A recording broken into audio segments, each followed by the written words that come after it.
اللہ تعالی وبرکاتہ۔ وعلیکم السلام ورحمۃ اللہ وبرکاتہ۔ الحمد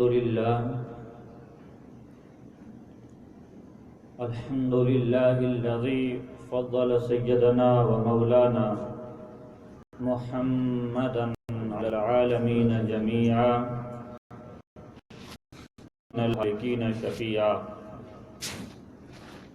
فصلی اللہ تعالی وسلم وبارک علیہ وعلى كل من هو محبوب ومرضي لديه صلاة تبقى وتدوم بدوام الملك الحي القيوم وأشهد أن لا إله إلا الله وحده لا شريك له ونشهد أن سيدنا ومولانا محمدا عبده ورسوله أما بعد فأعوذ بالله من الشيطان الرجيم بسم الله الرحمن الرحيم إن الله اشترى من المؤمنين أنفسهم وأموالهم بأن لهم الجنة صدق الله العظيم وبلغنا رسوله النبي الأمين المكين الحميد الكريم الرؤوف الرحيم ونحن على ذلك ما كان لمن الشاهدين وشاكرين وذاكرين والحمد لله رب العالمين۔ موت سے کس کو رستگاری ہے، موت سے کس کو رستگاری ہے، آج وہ ہو تو کل ہماری باری ہے۔ کیا بھروسہ ہے زندگانی کا، کیا بھروسہ ہے زندگانی کا، آدمی بلبلا ہے پانی کا۔ ہوا کا جھونکا آیا، پانی کا بلبلا ختم ہوا۔ ہوا کا جھونکا آیا، پانی کا بلبلا ختم ہوا۔ حکم ربی آیا، انسان دنیا سے ختم ہوا۔ محترم المقام واجب الاحترام علماء ذوی الاحترام، بزرگوں، نوجوان ساتھیوں، پردہ نشین ماں اور بہنوں، پیارے بچوں، السلام علیکم ورحمۃ اللہ تعالی وبرکاتہ۔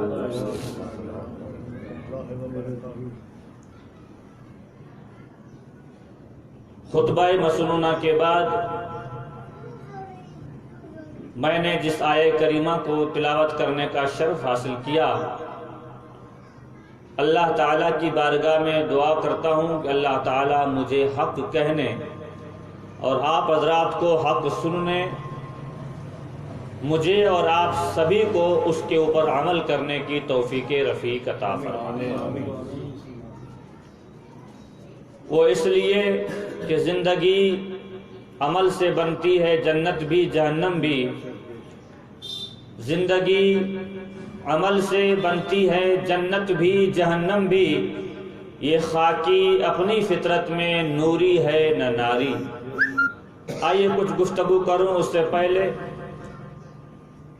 اپنے اور ساری کائنات کے مرکز عقیدت، فخر آدم و فخر بنی آدم، رحمت عالمیہ جناب محمد الرسول اللہ صلی اللہ تعالی علیہ وسلم کی بارگاہ بے کس پناہ میں ہدیہ درود و سلام پیش کرنے کی سعادتیں حاصل کریں، اور پڑھیے بآواز بلند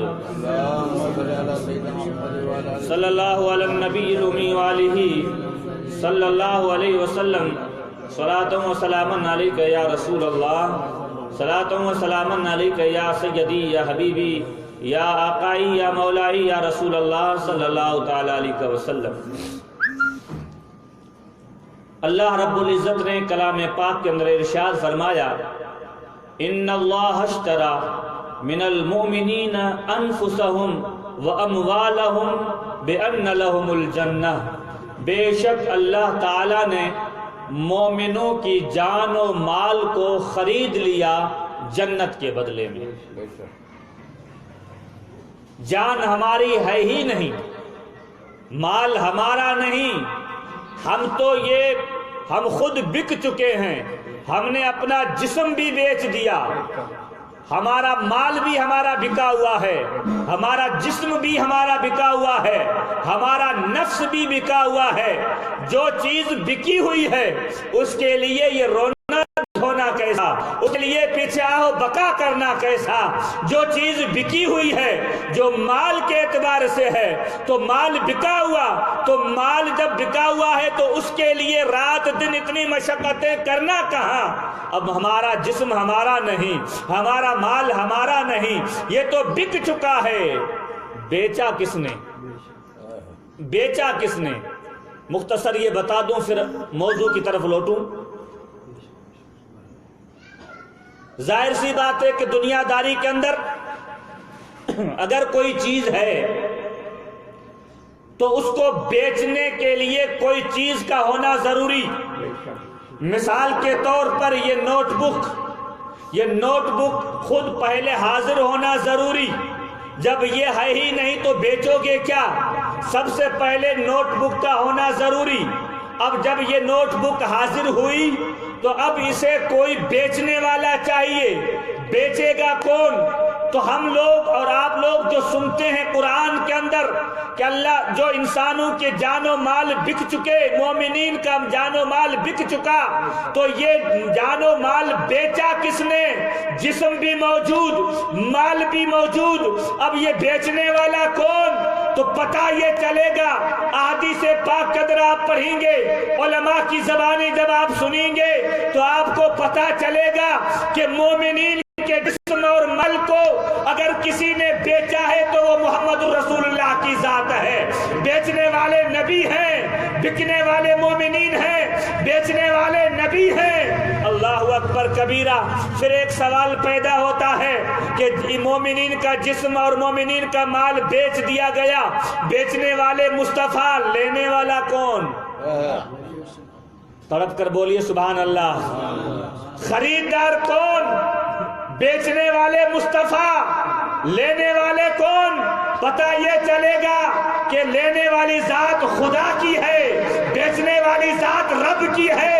اب رب نے جب لے لیا تو کس کے بدلے میں لیا؟ اللہ فرماتا ہے کہ میں نے مومنین کے جسم کو، مومنین کی نفس کو، مومنین کے مال کو جب خرید لیا ہے تو اس کے بدلے میں نے مصطفیٰ کو جنت عطا فرمائی ہے۔ اب مومنین کے لیے جنت ہے۔ اب مومنو تم بک چکے ہو، اے مسلمانوں تم بک چکے ہو، تمہارا مال بک چکا ہے، مصطفیٰ نے بیچ لیا ہے، خدا نے لے لیا ہے۔ کس کے بدلے میں؟ جنت کے بدلے میں۔ اب یہ کہنا پڑے گا تجھ سے اور جنت سے کیا مطلب؟ وہاں بھی دور ہو، ہم رسول اللہ کے، جنت رسول اللہ کی۔ ہم بک چکے، ہمارا کچھ ہے ہی نہیں، تو یہ رونا دھونا، یا ہو بقائیں کرنا اور یہ چلانا، یہ حق نہیں بنتا۔ حضور علیہ السلام اس دنیا کے اندر تشریف لائے، جب تک اللہ نے چاہا اس دنیا کے اندر موجود رہے، دنیا کے اندر ظاہری زندگی کے اندر 53 سال مکہ المکرمہ میں گزارے اور 10 سال مدینہ المنورہ کے اندر گزار کر 63 سال کی عمر شریف جب آپ کی مکمل ہونے جا رہی تھی تو ایک دن حضرت ماں فاطمہ الزہرا رضی اللہ تعالیٰ عنہا کو بلایا اور قریب بٹھایا۔ کون؟ جو نبیوں کا سردار ہے، جو امام الانبیاء ہے، اپنے لخت جگر کو، اپنے شہزادی فاطمہ کو بلایا اور قریب بٹھا کر مصطفیٰ نے حضرت فاطمہ کے کانوں میں کچھ کہا، کان میں کچھ کہا، تو حضرت ماں فاطمہ الزہرا رضی اللہ تعالی عنہ رونے لگی۔ پھر واپس حضرت حضور علیہ السلام نے ماں فاطمہ کو قریب کیا، کان میں کچھ کہا، پھر مسکرانے لگی۔ جب ماں فاطمہ وہاں سے اٹھ جاتی ہے تو پوچھنے والوں نے پوچھا کہ فاطمہ ذرا بتاؤ تو صحیح، حضور نے تمہیں کیا بتایا؟ کان میں ایسی کون سی بات کہی تھی جس بنا پر آپ رونے لگی تھی؟ دوسری بار جب کان میں کہا تو آپ مسکرائی تھی۔ تو ماں فاطمہ الزہرا خاتون جنت ارشاد فرماتی ہیں کہ مصطفیٰ کریم نے، میرے ابا حضور نے میرے کان میں پہلی مرتبہ یہ فرمایا تھا کہ فاطمہ اب اللہ تبارک و تعالیٰ کی طرف سے یہ حکم آ گیا ہے، اب یہ دنیا چھوڑ کر مجھے جانا ہے، اس لیے کہ جس کام کے لیے، جس مقصد کے لیے مجھے رب نے دنیا کے اندر بھیجا تھا وہ کام مکمل ہو گیا ہے، وہ مکمل کام ہو گیا ہے، اب دنیا سے مجھے جانا ہے۔ ماں فاطمہ فرماتی ہیں جب میں نے یہ سنا کہ میرے بابا فرما رہے ہیں کہ میں دنیا سے جانے والا ہوں، آج جس کے ابا کا وہ انتقال ہو گیا ہے، جس کے والد کا انتقال ہو گیا ہے، جو آہ و بقا کرتے ہیں ان کو یہاں سے سبق حاصل کرنا چاہیے کہ ماں فاطمہ نے یہ عرض کیا تھا کہ میرے ابا نے یہ کہا تھا کہ میرا انتقال ہونے والا ہے، تب مجھے رونا آیا تھا، میں روئی تھی۔ اللہ اکبر کبیرہ۔ دوبارہ جب مجھے کان میں کہا گیا قریب کر کے تو حضور نے فرمایا فاطمہ رو نہیں، گھبراؤ نہیں، گھبرانے کی ضرورت نہیں ہے۔ اے فاطمہ ہمارے گھر والوں میں سے سب سے پہلے تم مجھ سے ملو گی اور کوئی مجھ سے پہلے نہیں ملے گا، یعنی کہ میرے بعد سب سے پہلے تمہارا انتقال ہوگا۔ جب آقا نے یہ فرمایا تو میں مسکرائی، اور مسکرائی اس لیے تھی کہ آقا علیہ السلام نے یہ مجھے خوشخبری سنائی تھی کہ اے فاطمہ اب بھی تم مجھ سے پہلے جو ہے میرے بعد سب سے پہلے تمہارا انتقال ہوگا اور سب سے پہلے میری تم سے ملاقات ہوگی۔ تاریخ کے اندر آیا، علماء لکھتے ہیں کہ حضرت ماں خاتون جنت ماں فاطمہ الزہرا رضی اللہ تعالی عنہا کو اس دن آخری بار ہنستے ہوئے دیکھا تھا۔ ماں فاطمہ اس دن آخری بار مسکرائی تھی، اس کے بعد آپ 6 ماہ تقریباً زندہ رہیں، کبھی آپ نے نہیں مسکرایا، کبھی آپ ہنسے ہی نہیں۔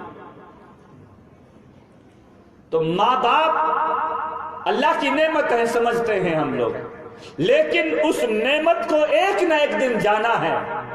اگر اس نعمت کی ہمیں قدر کی ہم نے، اور اگر اس نعمت کو ہم نے سنبھالا، اور اگر وہ نعمت واپس اللہ لے لے، اگر اس کے اوپر ہم اگر صبر کریں اور شکر کریں تو اللہ تعالیٰ اس نعمت کے بدلے میں اور نعمتیں عطا فرماتا ہے۔ خود حضور علیہ السلام دنیا کے اندر تشریف لائے تو آپ کے آنے سے پہلے اپنے والد حضرت عبداللہ کا وصال ہو چکا تھا۔ آپ دنیا کے اندر تشریف لائے بغیر باپ، آپ نے آنکھیں کھولی باپ کو نہیں پایا، کچھ آپ کی عمر لمبی بڑی ہوئی، کچھ آپ کی عمر بڑھی تو آپ کی ماں آمنہ کا بھی وصال ہو گیا، در یتیم پیدا ہوئے، دنیا کے اندر یتیم رہ کر یتیموں سے پیار کیا۔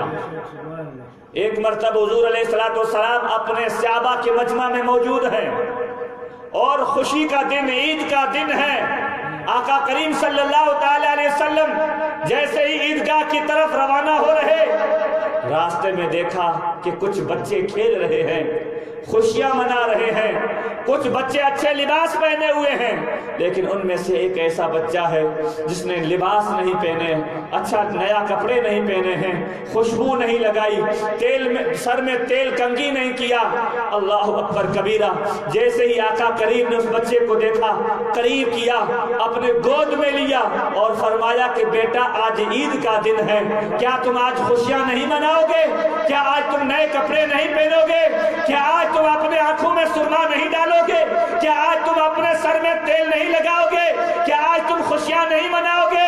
اس بچے نے عرض کی، اے آنے والے شخص، اے محمد عربی، اگر میرا باپ دنیا میں موجود ہوتا، اگر میرا باپ دنیا میں زندہ ہوتا تو آج یقیناً میں بھی خوشیاں مناتا، میرا باپ مجھے نئے کپڑے پہناتا، میرا باپ اگر زندہ ہوتا تو میرے آنکھوں میں سرما ڈلواتا، سر میں کنگھی کرتا، مگر ہائے افسوس میرا باپ دنیا سے چلا گیا ہے، اب میرا باپ دنیا میں موجود نہیں ہے، میں ایک یتیم بچہ ہوں۔ آقا کریم نے ارشاد فرمایا، اے میرے بچے تجھے گھبرانے کی ضرورت نہیں ہے، ارے تو دل کے اندر افسوس نہ کر، ارے جس کا دنیا کے اندر باپ نہیں ہے اس کا باپ محمد عربی ہے۔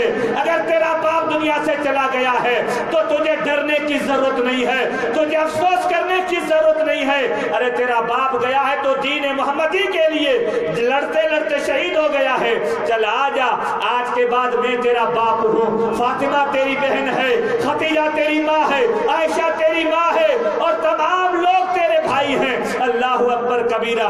آقا کریم جب لے کر اس بچے کو لے کے جا رہے ہیں، صدیق اکبر کی صداقت بھی دیکھ رہی ہے، حضرت عمر کا عدل بھی دیکھ رہا ہے، حضرت عمر کا عدل بھی دیکھ رہا ہے، حضرت عثمان کی سخاوت بھی دیکھ رہی ہے، حضرت علی کی شجاعت بھی دیکھ رہی ہے، بڑے بڑے صحابہ دیکھ رہے ہیں، مگر اللہ جیسے ہی مصطفیٰ کریم نے اس بچے کو تیار کروا کر واپس عیدگاہ کی طرف جا رہے ہیں، اس وقت ہر ایک صحابی یہی کہتا تھا، اے کاش ہمارا باپ بھی انتقال کر گیا ہوتا، اے کاش میرے باپ کا بھی وصال ہو گیا ہوتا، اے کاش میرا باپ بھی مر گیا ہوتا۔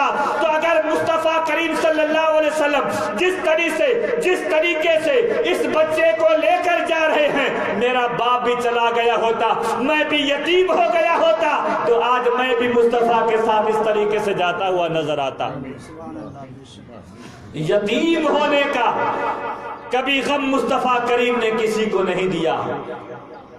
اور مصطفیٰ کی محبت میں اگر کوئی لوگ ایمان کے حالت میں دنیا سے چلے جائیں، جن کے ماں باپ پہلے وصال کر جائیں اور پھر اس کا آخر میں وصال ہو، اس کا دنیا میں کوئی بھی نہ ہو، دنیا ساری اس سے منہ موڑ لے، تو گھبرانے کی ضرورت نہیں ہے۔ ایک دن حضور علیہ السلام اپنے صحابہ کے ساتھ موجود ہیں، صحابہ کرام کے مجمع میں بیٹھے ہوئے ہیں، اتنے میں دیکھا جبرائیل امین تشریف لائے، بولیے سبحان اللہ۔ فرشتوں کا سردار حضرت جبرائیل امین جو مصطفیٰ کے در کا غلام ہے، حاضر ہوئے اور حضور علیہ السلام سے عرض کیا کہ یا رسول اللہ صلی اللہ تعالی علیہ وسلم، آج آسمانوں میں خوشیاں منائی جا رہی ہیں، آج آسمانوں پر فرشتے خوشیاں منا رہے ہیں اور ندائیں دی جا رہی ہیں کہ آج کوئی نیک بندہ آ رہا ہے، کوئی مومن بندہ آ رہا ہے، یا رسول اللہ آج کس کا انتقال ہوا ہے؟ حضرت جبرائیل امین مصطفیٰ سے پوچھ رہے ہیں کہ آقا کریم بتائیے آج کس کا وصال ہوا ہے؟ آقا کریم صلی اللہ تعالی علیہ وسلم نے جبرائیل امین کی طرف دیکھا اور اپنے آنکھوں کو بند کیا، کچھ دیر کے بعد فرمایا اچھا آج حضرت سعد کا وصال ہو گیا؟ ادھر ادھر مجمع میں دیکھا سعد نظر نہیں آئے، فرمایا آج سعد کا انتقال ہو گیا، ان کا وصال ہو گیا۔ جب حضور علیہ السلام نے یہ فرمانے کے بعد فوراً وہاں سے کھڑے ہو جاتے ہیں، اپنی چادر مبارک کملی مبارک ساتھ میں لے کر کندھے پر ڈال کر روانہ ہو جاتے ہیں، چلتے چلتے چلتے تیزی کے ساتھ چلے جا رہے ہیں۔ جیسے ہی صحابہ نے دیکھا کہ حضور علیہ السلام بڑی تیزی کے ساتھ جا رہے ہیں تو صحابہ کرام بھی پیچھے دوڑنے لگے، مصطفیٰ کریم تیز رفتار سے جا رہے ہیں اور صحابہ پیچھے دوڑ رہے ہیں۔ پتہ یہ چلا کہ مصطفیٰ جہاں چلتے ہیں وہاں صحابہ کو دوڑنا ہوتا ہے، ایسی رفتار تھی مصطفیٰ کی۔ اس لیے ماننا پڑے گا جو یہ مہینہ چل رہا ہے رجب المرجب، اس کی 26ویں تاریخ کو 27ویں شب کو مصطفیٰ کریم جو شب معراج پر تشریف لے گئے تھے، اللہ نے انہیں جو بلایا تھا وہ اتنی طاقت کے ساتھ آپ نے پرواز فرمایا تھا کہ بستر بھی گرم رہا، کنڈی بھی ہلتی رہی، وضو کا پانی بھی بہتا رہا، پل بھر میں مصطفیٰ گئے اور آ گئے محمد عربی صلی اللہ تعالی علیہ وسلم۔ صحابہ نے عرض کی یا رسول اللہ رک جائیے، کیا بات ہے؟ دوڑتے چلے جا رہے ہیں صحابہ۔ آقا کریم چلتے چلتے حضرت سعد کے گھر پہنچے، جا کر دیکھا، صحابہ نے پوچھا تھا یا رسول اللہ دوڑ کیوں رہے ہیں؟ تو حضور نے ایک جواب دیا تھا، آقا نے ارشاد فرمایا میرے صحابیوں میں کیوں نہ دوڑوں، میں اس لیے دوڑتا ہوں کہ دوڑتا دوڑتا پہلے جاؤں حضرت سعد کو اپنے ہاتھوں سے میں غسل دوں، اس لیے کہ ان کے ماں باپ نہیں ہیں، میں جلدی جلدی جاؤں انہیں غسل دوں، کہیں اگر میں نے دیر کر دی جانے میں، اگر میں لیٹ ہو گیا تو آسمان سے فرشتے آ جائیں گے اور اسے غسل دے دیں گے، فرشتوں سے پہلے میں غسل دینا چاہتا ہوں۔ اللہ اکبر کبیرہ۔ آقا کریم جیسے ہی حضرت سعد کے گھر پہنچے، جیسے گھر کے اندر داخل ہوئے، مصطفیٰ کریم صلی اللہ تعالی علیہ وسلم نے اپنے جھبا مبارک کو، اپنے تہمت شریف کو یوں سکوٹا اور دھیرے دھیرے ایک ایک قدم کر کے سنبھل کر قدم رکھ رہے ہیں۔ اللہ اکبر کبیرہ۔ آقا صلی اللہ تعالی علیہ وسلم جیسے ہی چھوٹے قدم رکھ رہے ہیں، صحابہ نے عرض کیا یا رسول اللہ گھر خالی ہے، کوئی موجود نہیں ہے تو اس گھر کے اندر، پھر بھی آپ چھوٹے قدم رکھ رہے ہیں، سنبھل کر چل رہے ہیں، کیا بات ہے؟ آقا کریم نے ارشاد فرمایا جو میں دیکھ رہا ہوں وہ تم نہیں دیکھتے ہو۔ اللہ اکبر کبیرہ۔ آقا نے فرمایا میں دیکھ رہا ہوں حضرت سعد کا پورا گھر فرشتوں سے بھر گیا ہے، ہر جگہ فرشتے موجود ہیں، میں احتیاط اس لیے کرتا ہوں کہ کہیں فرشتوں کے پر میرا پاؤں نہ آ جائے۔ حضور نے فرمایا کہ جیسے ہی میں گھر کے اندر داخل ہوا، ایک فرشتے کی نظر میرے اوپر پڑ گئی۔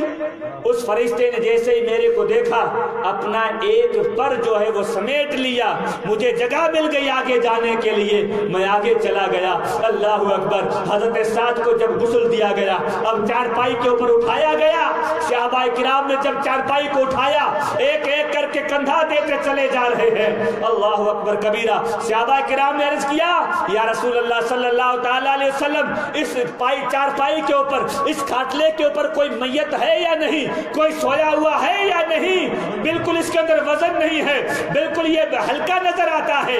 آقا نے ارشاد فرمایا اے لوگو، میرے صحابیوں، تم کہہ رہے ہو کہ اس کے اوپر کوئی میت ہے یا نہیں؟ ارے چارپائی تو تمہارے ہاتھ میں ہے، مگر حضرت سعد کو فرشتوں نے اٹھا لیا ہے، یہ فرشتے اس جنازے کو لے کر چل رہے ہیں۔ صحابہ کرام نے عرض کیا کہ یا رسول اللہ صلی اللہ تعالی علیہ وسلم، یہ مقام ملا کیسے، یہ مرتبہ ملا کیسے؟ آپ نے فرمایا کہ جب ان کے ماں باپ کا انتقال ہوا تھا تو انہوں نے صبر کیا تھا، شکر کیا تھا، اور انہوں نے صبر کر کے ایمانداری کے ساتھ اللہ اور اس کے رسول پر اپنے جان و مال قربان کر دیا تھا، اللہ تعالیٰ نے ان کو یہ مقام عطا فرما دیا۔ دوستوں اور بزرگوں، ان باتوں سے ہمیں پتہ یہ چلتا ہے کہ اللہ تبارک و تعالی اپنے نیک بندوں کو ایسا مقام عطا فرماتا ہے جس کی کوئی حد ہی نہیں ہے۔ اور حضور علیہ السلام نے ارشاد فرمایا کہ اگر تمہارے پاس کوئی نعمت ہے، اگر وہ نعمت چلی جائے تو تم اللہ تعالیٰ کا شکر ادا کرو، اس کی بارگاہ میں تم صبر کرو، دعائیں مانگو، اور کسی اور کے لیے اگر اس طریقے کا معاملہ ہو جائے تو ان کے لیے دعا کرو، اللہ تعالیٰ اسے نعم البدل عطا فرمائے، اس کا اسے بدلہ عطا فرمائے۔ ایک صحابی تھے، بڑے خوبصورت تھے، نیک سیرت، نیک صورت، لمبا قد، بڑی بڑی آنکھیں، شاید اس زمانے میں کوئی ایسا موجود نہ ہو، اتنے خوبصورت تھے۔ ان کا جب انتقال ہو گیا، وصال ہو گیا، تو دعائیں دینے والے، تعزیت کرنے والے، ملنے والے لوگ آتے رہے ان کے گھر والوں سے، اور عورتیں بھی آتی رہی۔ جس صحابی کا انتقال ہوا تھا اس صحابی کی گھر والی ان صحابیہ سے کہا اللہ تعالیٰ تمہیں اس کا نعم البدل عطا فرمائے، اس کا اچھا بدلہ عطا فرمائے۔